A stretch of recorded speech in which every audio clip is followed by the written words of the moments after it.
వీళ్ళు పగలు రాత్రి పనిచేయాల్సి వస్తుంది.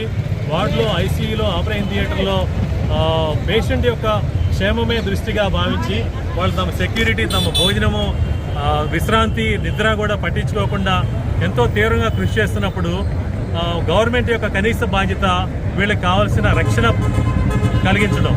సెక్యూరిటీ అనేది ప్రభుత్వ ఆసుపత్రుల్లో చాలా తక్కువగా ఉంది.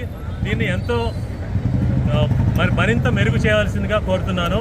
దీని కొరకే సెక్యూరిటీని మాత్రం ఒక ఎమ్మెల్యే గారికి 2 గన్మెన్లు ఇస్తున్నారు, ఎక్కడికి వెళ్తే అక్కడికి ఇస్తున్నారు. ఒక డాక్టరు యొక్క లైఫ్ అదేమన్నా తక్కువ విలువైందా? ఎంతోమంది రోగుల్ని ప్రాణాలు కాపాడటానికి డాక్టర్లు తమ ప్రాణాలు పణంగా పెట్టి రాత్రి పగలు తేడా లేకుండా భోజనం, నిద్ర మానేసి పనిచేస్తున్నప్పుడు వీళ్ళకి రక్షణ కల్పించాల్సిన అవసరం, బాధ్యత సమాజానికి, ప్రభుత్వానికి లేదా అని నేను అడుగుతున్నాను. దీనికోసమే ఈ రక్షణని ఇంప్రూవ్ చేయాలని, రక్షణ సదుపాయాలు మెరుగు చేయాలి. తర్వాత వర్కింగ్ అవర్స్ కానీ, వర్కింగ్ ఫెసిలిటీస్ కానీ ఇంప్రూవ్ చేయాలి. ఎక్కువ మంది వర్కర్లు పెట్టాలి. వర్కర్లు పని వాళ్ళు చేయాల్సిన పని కూడా డాక్టర్లే చేయాల్సి వస్తుంది. దీనివల్ల పని ఒత్తిడి పెరుగుతుంది. అనేక గవర్నమెంట్ డాక్టర్స్ అసోసియేషన్ కూడా సపోర్ట్ ని తెలుపుతుంది. జీడీఏ ఆంధ్రప్రదేశ్ స్టేట్ యాక్చువల్లీ నిన్న కోర్టు అనేది మేము స్ట్రైక్ కాల్ ఆఫ్ చేస్తున్నామని ఇనిషియల్ గా ప్రకటించినప్పటికీ అది ఓన్లీ ఇండివిజువల్ గా పర్సనల్ గా తీసుకున్న డెసిషన్ ని అని చెప్పి మేము కోర్టులో ఉన్న మిగతా మెంబర్స్ కూడా ఆ డెసిషన్ ఒప్పుకోలేదు. మేము స్ట్రైక్ కి కాల్ ఆఫ్ చేయట్లేదు అని కోర్టులో కూడా చెప్పింది. కాబట్టి స్ట్రైక్ అయితే కాల్ ఆఫ్ చేసే పరిస్థితి అయితే ఎక్కడ కనబడట్లేదు. మేము నేషన్ వైడ్ అందరం కూడా నిన్న నైట్ 12:30 1 గంటలకు కూడా అర్ధరాత్రి మాట్లాడుకొని నేషన్ వైడ్ ఒకటే డెసిషన్ తీసుకున్నాము. ఇందులో 65 మెడికల్ కాలేజెస్, 31 యూనియన్స్ కూడా అన్ని డిస్కస్ చేసుకొని వాళ్ళు కూడా కంటిన్యూ చేస్తాం స్ట్రైక్ అనేది పక్కగా డిసైడ్ చేసుకున్నాము. ఆర్జికర్ మెడికల్ కాలేజ్లో జరిగిన దుర్ఘటనకు ఈరోజు రెండవ రోజు మా Guntur medical college aptitude association దానికి మేము మద్దతుగా స్ట్రైక్ని కొనసాగించాలనుకుంటున్నాము. దానికి మాకు ఈరోజు government doctor association GDA AP Andhra Pradesh మాకు సపోర్ట్ చేసి మా ముందుకు వచ్చి మమ్మల్ని ప్రోత్సహించడం మాకు ఎంతో ఆనందదాయకంగా ఉంది. వాళ్ళ సపోర్ట్తో మేము ఈ స్ట్రైక్ ముందుకు ఇంకా కొనసాగించాలనుకుంటున్నాము. మా డిమాండ్స్ ఏదైతే ఉందో అందులో మొదటిది సిబిఐకి అప్పగించడం అనేది మేము నెరవేర్చుకున్నాము.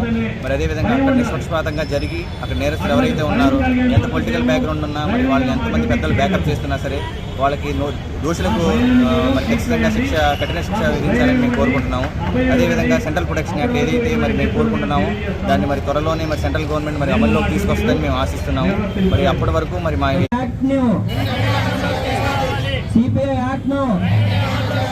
మీకోసం ఏది కావాలో అది చేస్తానికి ఇప్పుడు కూడా గవర్నమెంట్ ముందుకు వస్తుంది.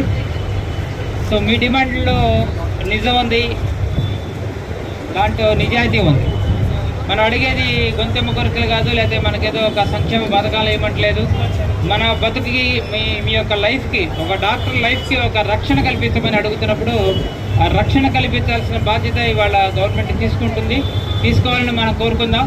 అలానే సిబిఐ కూడా ఇచ్చినట్టు నాకు పేపర్ ద్వారా కానీ న్యూస్ ద్వారా తెలిసింది. కాబట్టి అది ఒక మంచి పరిణామంగా మనందరం భావించి శిక్ష, దోషులకు శిక్ష, సిపిఐ యాక్ట్ ను ఏదైనా కూడా చనిపోయిన అమ్మాయిని మనం వెనక్కి తీసుకురాలేం. సో దీని వెనక ఏం జరిగింది అన్నది ఒక నిశ్చితమైన ఇన్వెస్టిగేషన్ జరగాల్సిన అవసరం ఉంది. ఇన్డెప్త్ వెరిఫికేషన్ జరగాలి. That is also open enquiry జరగాలి. సీక్రెట్గా 4 గోడల మధ్య ఏదో నలుగురు కూర్చొని ఏదో కమిటీ లాగా చూసే కార్యక్రమం జరగకూడదు. దీనికి ప్రతి ఒక్కరు కూడా అడగాల్సిన అవసరం ఉంది, అడిగి సాధించుకోవాల్సిన అవసరం ఉంది.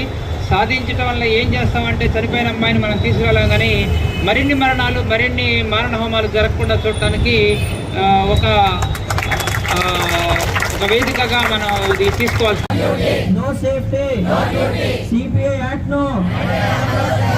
ఉండండి. రిపీటెడ్గా కోపడకండి. ఫేస్ ఎప్పుడు కూడా ఒక మాస్క్ పెట్టుకొని ఉండాలి. ఆ మాస్క్ ఎప్పుడు కూడా నవ్వుతూనే ఉండాలి.